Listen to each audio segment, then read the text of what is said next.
What's up, guys? I'm ArieRashelle, and this is the End Times. This is the sixth part of our The Four Beasts of Daniel 7 series. As we discussed in our last video, The Four Beasts of Daniel chapter 7, the fourth beast part 1. The fourth beast is a king, is Lucifer, who is also called Abaddon. He is described as being terrifying, which also means awesome, as in reverence, like the name of God, which was Lucifer's original sin of trying to be equal to God the Father. He is also the king of terror, which is why Daniel describes the fourth beast as being dreadful and why he goes to destruction. He is stronger than any of the other beasts, which is why Leviathan needs his help to take down the strong fortresses.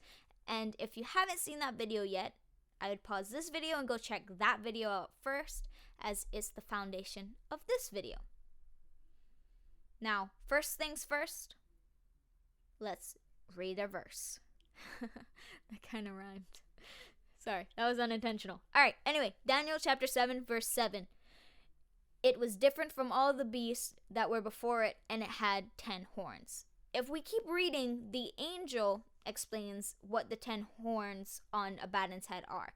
Daniel chapter 7, verse 24 says, "As for the 10 horns, out of this kingdom 10 kings shall arise." Now I want to quickly explain that the words "out of" in verse 24 is the Aramaic word min, which can be translated to from, with, because, by, of, out, than, among, more, partly, and other words like these. So with that in mind, you can actually read this verse as follows.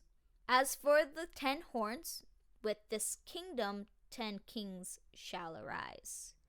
These 10 kings are the same 10 kings in Revelation chapter 17, verse 12 through 13, which says, "And the 10 horns that you saw are 10 kings who have not yet received royal power, but they are to receive authority as kings for 1 hour together with the beast. These are of one mind, and they hand over their power and authority to the beast." Now, as we said in our other videos, the beast that John sees in this specific vision that we just read, Revelation chapter 17, this is the beast out of the bottomless pit, Abaddon. It's not the beast out of the sea that is referred to as the beast in the rest of the book of Revelation.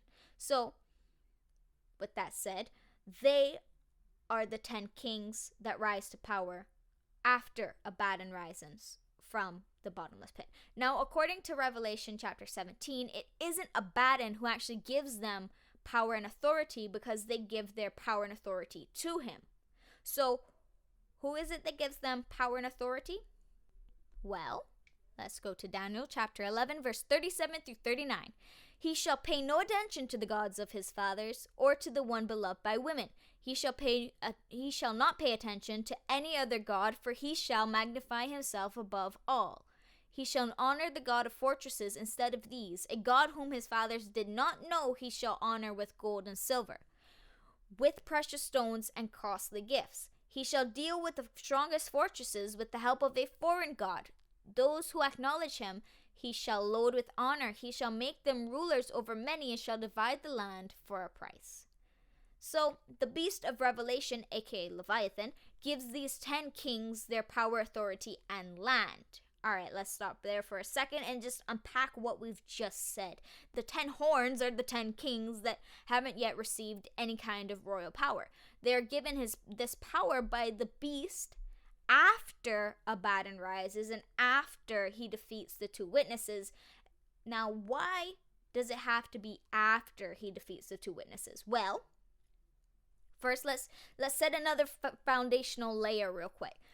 Let's look back at Daniel chapter 11, verse 39. It says, "He shall deal with the strongest fortresses with the help of a foreign god. Those who acknowledge him he shall load with honor. He shall make them rulers over many, and shall divide the land for a price." Now, the part I want you to really focus on is that he shall divide the land for a price. The reason this is important is because the Lord prophesies through the prophet Joel that he will bring judgment on those who divide his land and scatter his people from their land. Now, the connection is that this land that is divided is the land of Israel. Now, I assume that it's more than just Israel itself, but I think we can assume that they each get a piece of Israel along with other nations in order to give each of the kings their own separate kingdoms. So that would be 10 kings over 10 kingdoms. Now, the reason that the 10 kings have to rise after the defeat of the two witnesses is because the two witnesses are in Jerusalem. Revelation chapter 11, verse 6 through 8. They have the power to shut the sky that no rain may fall during the days of their prophesying, and they have power over the waters to turn them into blood and to strike the earth with every kind of plague as often as they desire. And when they have finished their testimony, the beast that rises from the bottomless pit will make war on them and to conquer them and kill them. And their dead bodies will lie in the street of the great city that symbolically is called Sodom and Egypt, where their Lord was crucified. So we'll go into more detail about these two witnesses and who they are and what they do and their role in the end times and all of that good stuff in another video. So if the land that is divided is Israel, then it has to be after the death and resurrection / ascension of the two witnesses. Otherwise, they wouldn't be able to divide the land of Israel because they were just in there tearing it up against anybody that came against them. So nobody would be able to divide Israel while they are there. Now, we'll get into why they have to divide Israel a little later on in this video. We'll get into why it has to be Israel and why it has to be the beast that divides Israel. But the land that is divided, I want to clarify that is given to the 10 kings by the beast. Then the 10 kings give their authority and power and their land to Abaddon. Now, after they give this land to Abaddon, he does something with it. He creates a new kingdom, and this is the fourth kingdom, which is why the angel explains to Daniel that the fourth beast is a spiritual being. It's a king, but it's also a fourth kingdom. And real quick, I just want to explain that the angel actually doesn't say what the other three kingdoms are. He never says that the other three beasts are actually the other three kingdoms. He doesn't ever equate the first three beasts to three kingdoms. He only equates the fourth beast to a fourth kingdom. That never says what the first three kingdoms are. Now, with that said, the fourth kingdom. Daniel chapter 7, verse 23.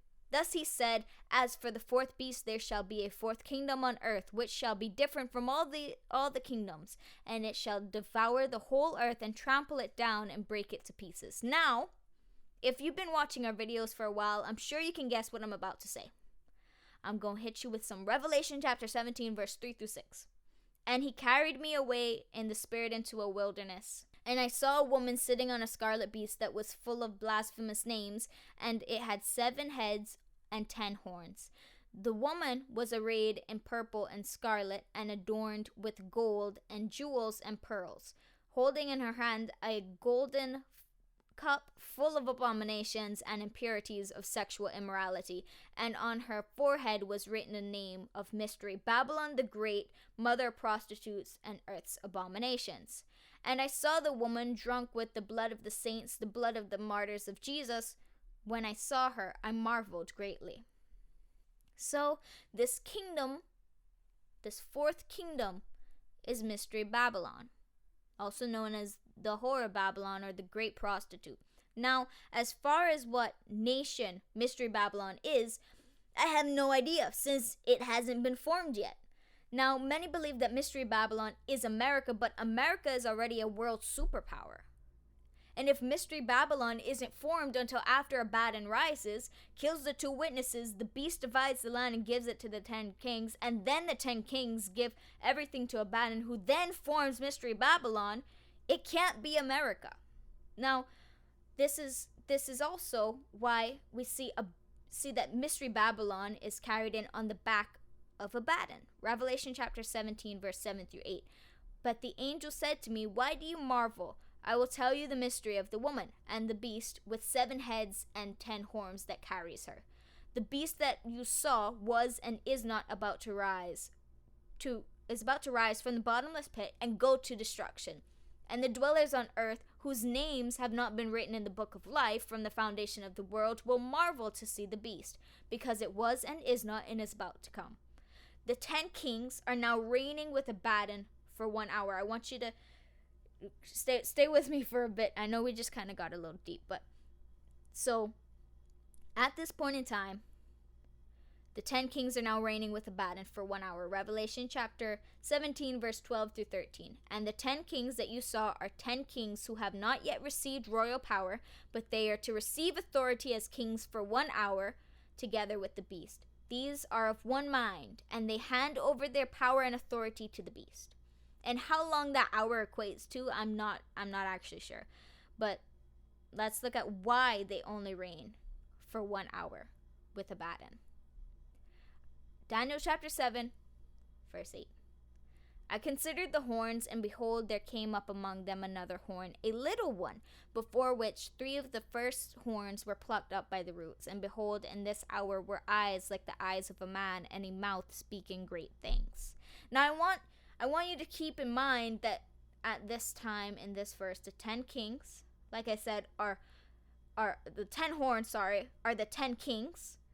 And like I said, they are reigning over Mystery Babylon with Abaddon. And they're reigning for an hour. So let's now check out what this little horn is. Daniel chapter 7, verse 24 through 25. As for the 10 horns out of this kingdom, 10 kings shall arise, and another shall arise after them. He shall be different from the former ones, and shall put down 3 kings. He shall speak words against the Most High, and shall wear out the saints of the Most High, and shall think to change the times and the law, and they shall be given into his hand for a time and times and half a time. Now, if you guys have seen our other end times video, you know exactly who this is.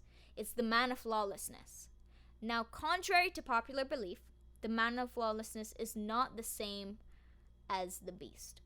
And we go into more detail on the difference between them in our videos, the man of lawlessness and the beast out of the sea, which both are under the end times category. Now, one main reason that the man of lawlessness is different from the beast is that the beast comes first and the man of lawlessness comes out of Mystery Babylon. And as we just discussed, Mystery Babylon comes after the beast has given his authority to Abaddon when he declares him to be the one true God, and then he also gives it to the 10 kings, who also give their authority and power over to Abaddon, which forms Mystery Babylon.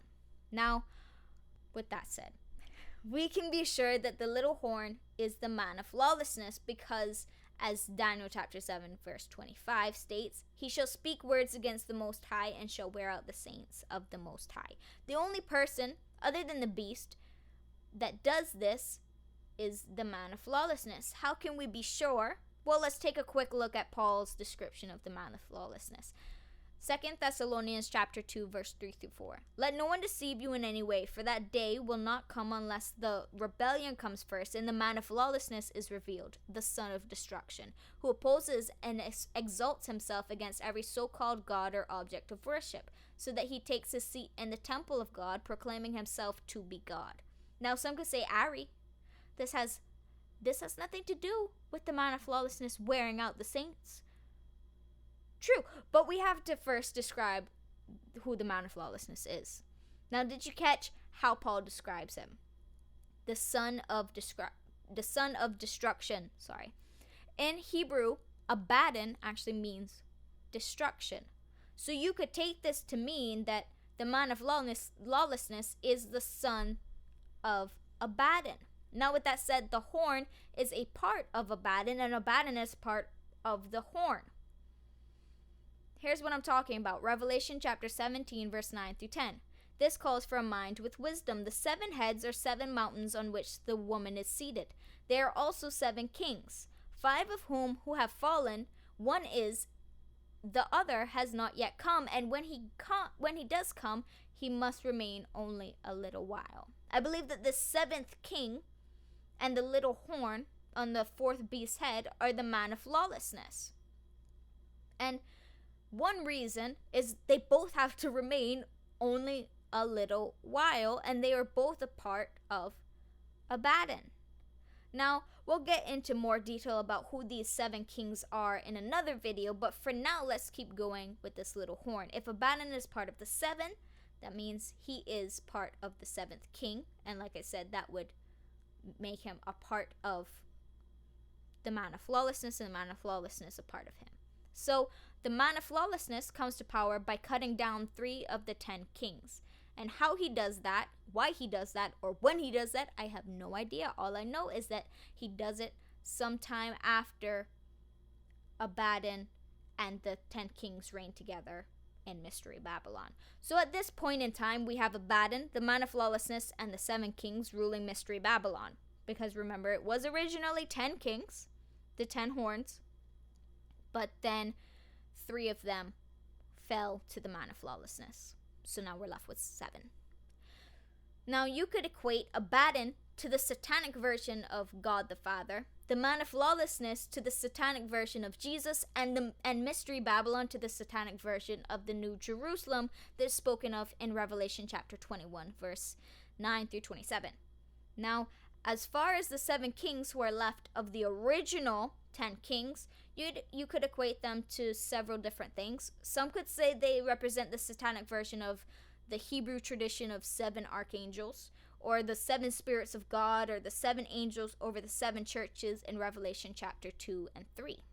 Now, I personally believe that they most likely represent the satanic version of the 7 angels over the 7 churches in Revelation chapter 2 and 3, because Mystery Babylon represents the New Jerusalem. And while New Jerusalem is a physical city, it is also the bride of Christ, is the church.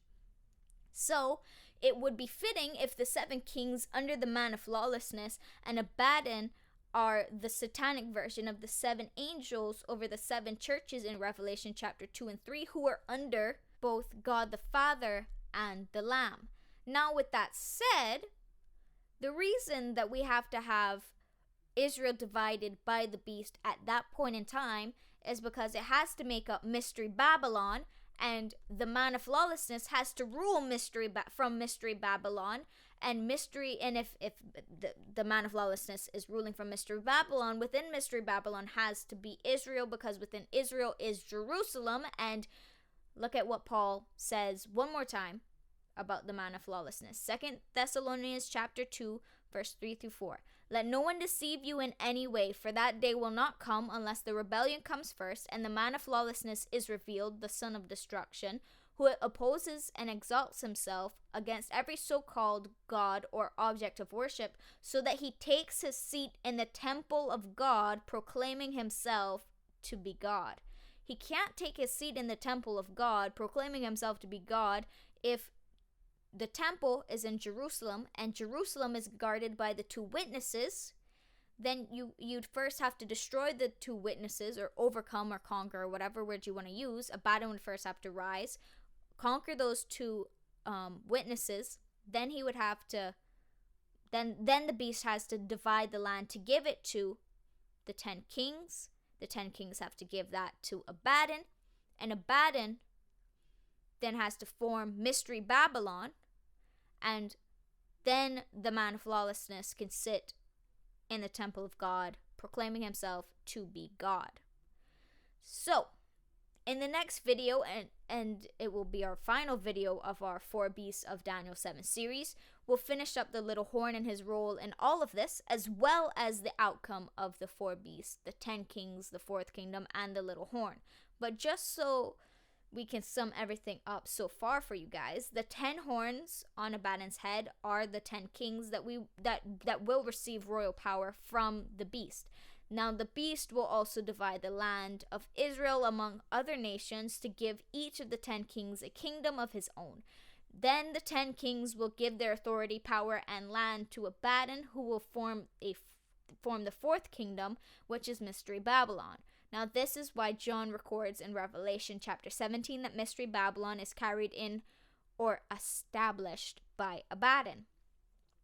Now these 10 kings then rule over Mystery Babylon, or the 4th kingdom of Daniel 7, with Abaddon for 1 hour. The reason they only get 1 hour with Abaddon is because 3 of the 10 kings are cut down by the man of lawlessness as he rises to power. The man of lawlessness is the son of destruction, which can be interpreted as the son of Abaddon, since Abaddon is the Hebrew word for destruction. I hope you guys enjoyed this video, and I hope that it cleared up any questions that you guys may have had about the 4th kingdom, Mystery Babylon, the 10 kings, and Abaddon. If you guys enjoyed this video, please feel free to like, comment, share, and subscribe to our channel. And until next time, God bless.